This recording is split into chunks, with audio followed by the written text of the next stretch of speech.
This is recording 2 of the book The Resurrection of People and Eternal Life From Now On Is Our Reality by Grigori Grabovoi. Read by Ludmila.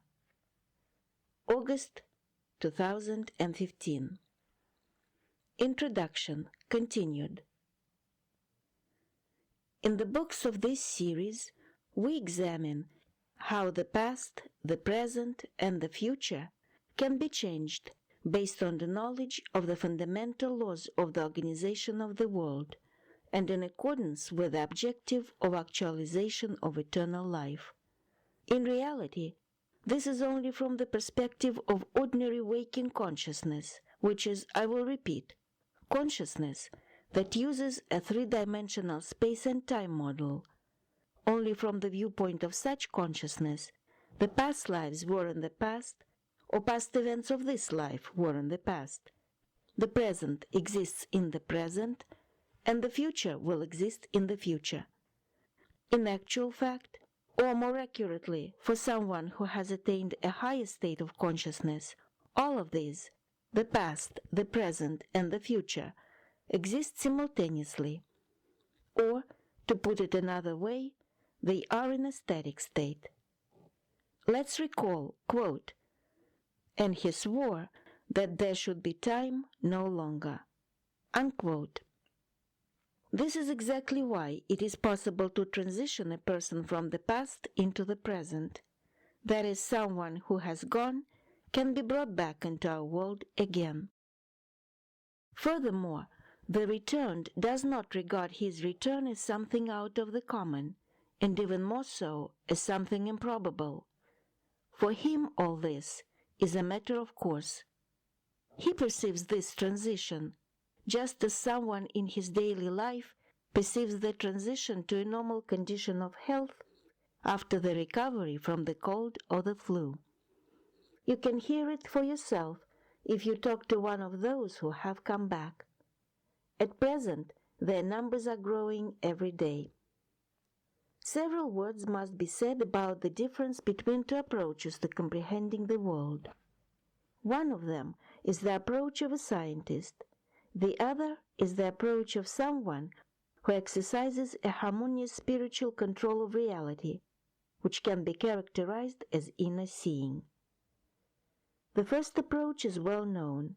Based on their observations and experiments, scientists try to see what isolated phenomena, which at first sometimes appear unrelated, have in common, what links them together. And if successful, they establish a law which embraces different phenomena in a single formula. We all know from school about Newton's laws, using which the motion of a soccer ball and that of an aircraft, as well as planetary motion in the solar system, can be calculated. In their work, scientists use devices created in laboratories and plants. An improvement of the devices enables them to get new information. The second approach to comprehending, cognizing the world is completely different. Here in his work, instead of using devices made either in laboratories or plants, that is, devices artificially created, a person utilizes a God-given device, his, her own organism. It is this device that does the work.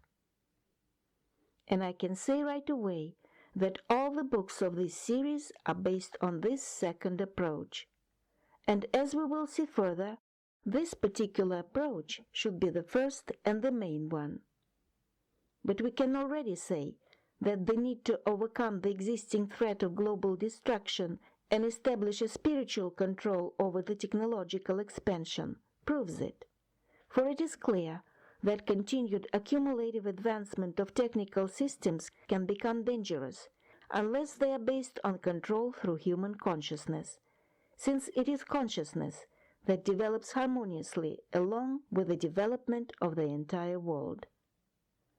Scientists who work at the forefront of science fully realize that in order to explain the phenomena of this world, it is necessary to create theories utilizing multidimensional spaces, that is, spaces of more number of dimensions than 3, And not only do scientists realize that, they do so.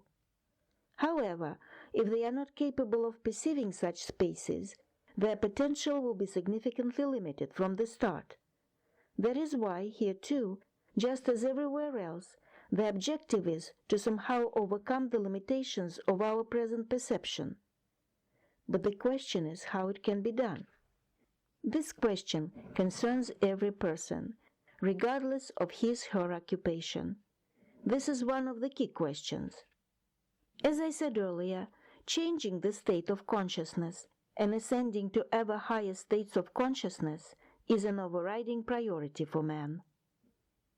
What exactly man needs to do for his evolution, and first of all for the evolution of his consciousness, is a separate broad subject, and it will find its place in this series of books.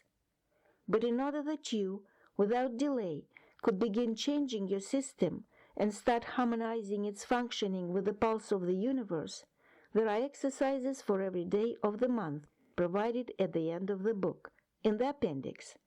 They may take only several minutes a day to do, but their effect on you will be tangible, because for every particular day of the month they suggest practice most suitable for that very day. And thereby the exercises ensure maximum efficacy while requiring minimum effort and time. The actuality of the issue of changing the state of our consciousness presents itself at every turn of life. Again and again life brings us back to this issue. Imagine you are in a park, and suppose you see a blossoming rose. You see the wondrous colors of its tender petals, feel its delicate aroma, and maybe a water droplet on its petal is sparkling in the sun after the rain. You are contemplating this supernal loveliness, and this beauty and fragrance fascinate you. You feel the presence of a different kind of life beside you. You would like to understand it, but how can it be done? You feel that the answer is somewhere near. You feel it with all your being, but at the same time it seems as if something were lacking. The flower is here, it is before you, but it seems as if an invisible barrier separated you from it. The answer is coming to you, you feel it, but as if in another language. You feel as though you were unable to penetrate through something. And the question remains, how could one find out what a rose is? Let's turn to science. Science, among other things, can perform a chemical analysis of a flower, can determine the percentage of certain chemical elements in it, can study the processes occurring in the flower tissues, but the knowledge of all these percentage ratios and types of processes won't help us much to find out, understand, feel what a lovely, fragrant flower is. And therefore the question arises again, how can it be done? How can we find out what a rose is? And is it at all possible? It turns out that it is, but there is only one way to do it, and it is as follows. In order to find out what a rose is, one has to become a rose. One has to become one with it, even for just a moment. And this is possible, but only, of course, in a higher state of consciousness. And this is the way of comprehending the world, which is the main one, should be the main one. Note, in order to acquire knowledge this way, there is no need to cut a flower, no need to destroy it. This is a fundamentally different technology of gaining knowledge. This is gaining knowledge without destruction. Let's make a short digression. We have just talked about the fact that a higher state of consciousness opens the door to a totally different perception of the world. It should, however, be borne in mind that the state in which we generally are does not always remain the same. A simple self-observation reveals it very quickly. Recall your perception of some repeated event. Try to remember how you felt. You will recall that your perception was not always the same. Your impressions varied. We have all experienced that. Sometimes The perception is foggy, but sometimes the fog seems to clear away, and the perception becomes clearer, sharper. We notice that this time, this day, we suddenly care much more about a given event or a given person. All this, to a large extent, is due to the fact that we are hardly ever in one and the same state of consciousness. It constantly fluctuates within certain limits, commensurate with the level of our development at the moment. And when at times we experience particular states, states of elation, a feeling of living a full life, of being filled with joy and happiness, all these are the signs of a higher state of consciousness compared to our ordinary state. And these are often the moments that stay in our memory, sometimes for life.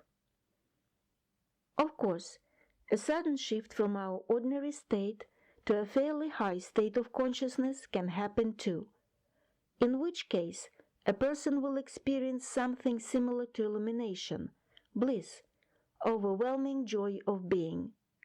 However, it is impossible to describe this state with words. One has to experience it. Through proper spiritual aspiration, proper understanding, and good regular practice, it is possible to attain the level when these higher states of consciousness will be always with you. The matters under discussion can be approached from a somewhat different perspective.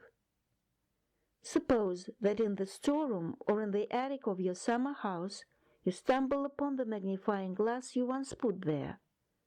It stayed there for a long time and got covered with a thick layer of dust. You come into the yard and suddenly notice an ant creeping along a path. You would like to have a better look at it. You bend down, but no use. The ant is too small. Just then you remember of the magnifying glass you have stumbled upon and are holding in your hand. You bring it closer to the ant and begin to vaguely distinguish some particulars, but still there is no notable improvement. We then can take a scientific approach to the matter. We can start moving the glass closer towards and then away from the ant, analyzing the changes taking place. We can observe the ant from different angles by changing our position. We can develop more complex procedures and include statistical data processing. In short, we can develop a strong research program. But there is another way to do it. We can wipe the glass with a clean cloth, and then, without any algorithms and statistical data processing, we can see the ant clearly right away. We were able to quickly and easily achieve the desired result because we did the main thing. We improved the device used for our observations. So, in order to successfully advance on the path of true understanding of the world, we need first of all to improve our perception. We need to change our body state. For instance, we need to perfect the brain function, although even the change in one cell can change the state of the entire body. And then it brings up a cardinal question: how to produce such change? How could it be done? There are many ways to attain this objective, but one of the easiest and at the same time the most effective ones is meditation. As a result of a regular meditation practice, a fundamental change in the brain function takes place. Gradually, more and more parts of the brain begin to work in concert. This has been supported by scientific studies using encephalograms. By using electroencephalograms, the effect of meditation on brain wave patterns in different parts of the brain was studied. The research has shown that as one becomes more proficient in meditation, larger and larger areas of his/her brain begin to function in a concerted manner. And when a person has fully mastered meditation, his/her entire brain starts working concertedly. In terms of physics, we may say that the person's brain now works coherently. Everybody knows what a revolution the creation of the laser has made in science and technology. The research in this field has been honored with the Nobel Prize in Physics. The essence of this work is that for the first time it was possible to successfully produce coherent radiation and determine the principles of its generation. It is the coherence of laser light that explains all its unique, remarkable properties. Similarly, when as a result of a certain practice, a man's brain starts working in a coherent mode, it gets a qualitatively different instrument at his disposal. And as with a laser, it is the coherent operation of the brain that gives rise to the emergence of fundamentally new abilities and potential in man. It is important to note the following. The purpose of those experiments was to determine how meditation affects brain function, and it is for that reason we discussed it earlier. But in actual fact, the changes produced by meditation involve not only brain function, but also the functioning of the entire body, of its each and every cell. So, making an analogy with a laser, and taking into consideration that a laser is compared to a living organism, one can understand that although the difference between the properties of laser radiation and ordinary light sources is enormous, the difference in the way the body functions before and after mastering meditation is still immeasurably greater. As a matter of fact, the difference is so great that a person virtually moves to another level of existence.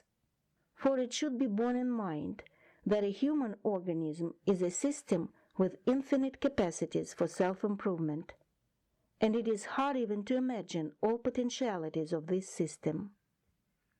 And one further comment. When I say that one of the methods of changing the state of the body is meditation, it should be kept in mind that meditation can be very diverse. There are many kinds of meditation. A prayer, for instance, is in fact a form of meditation. At the same time, of course, a prayer, like any true meditation, must be spiritual. In the Christian tradition, there is, among other prayers, a so-called prayer of a single thought, the Jesus prayer, the prayer of a high spiritual level, during which consciousness stays in the region of the heart, and which is very effective for entering higher states of consciousness. Fast transitions into higher states of consciousness can be accomplished through practicing different concentrations. When performing concentrations, meditation can be an integral part of the process. In order to assess the state of a patient's internal organs, health professionals use medical equipment and thus send a patient for an X-ray, for example, or diagnostic ultrasound. But a person with developed inner seeing does otherwise.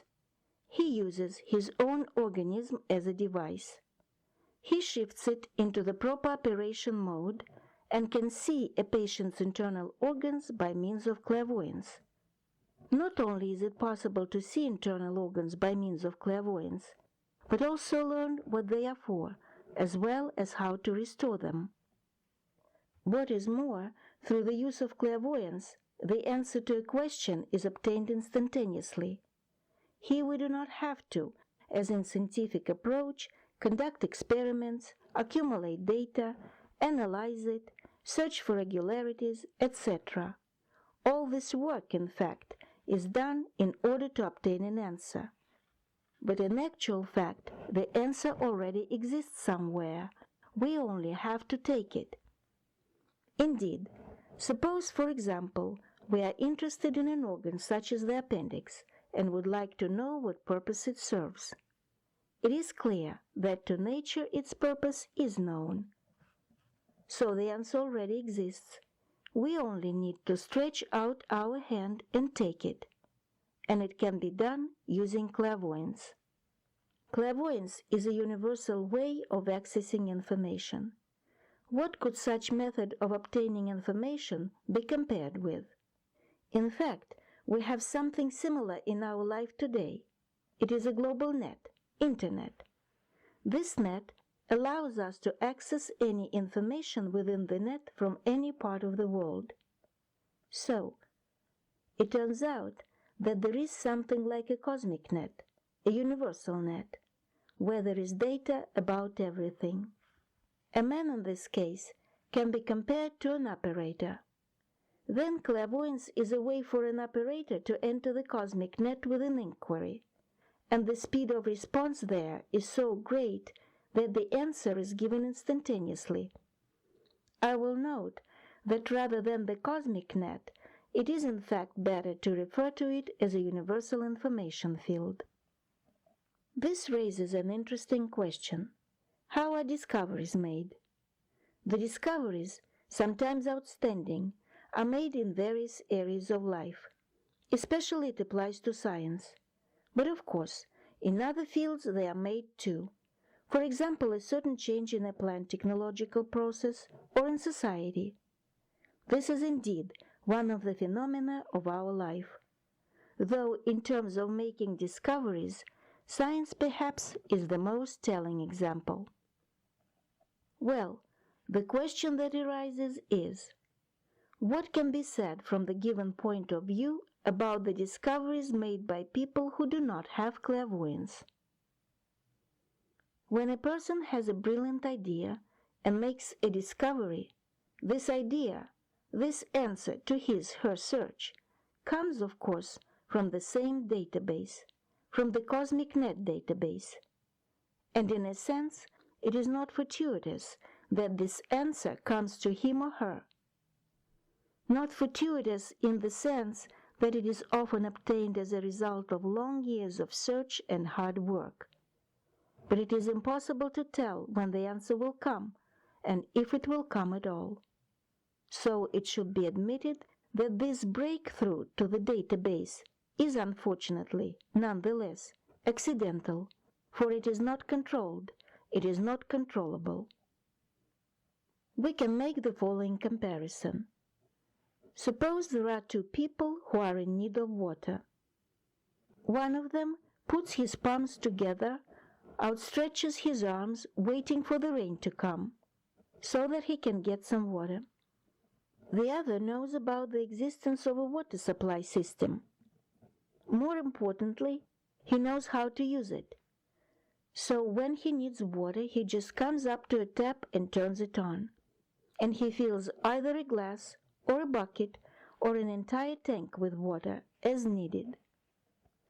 So one has to know and understand the standard procedure of accessing information.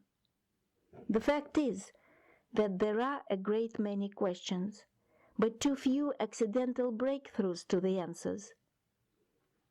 If we take, for instance, the foregoing question regarding the function of the appendix, up to now, there has been no such breakthrough yet, such as in countless other cases.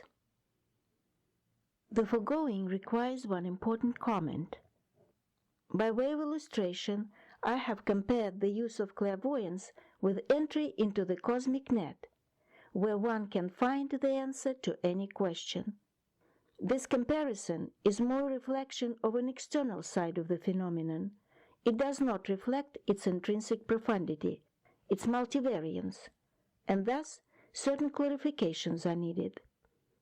Namely, one can, of course, as was said, in order to access information, enter the universal cosmic net with an inquiry. But it is possible to do otherwise. The information can be taken outright from where the transmitter supplying this information is.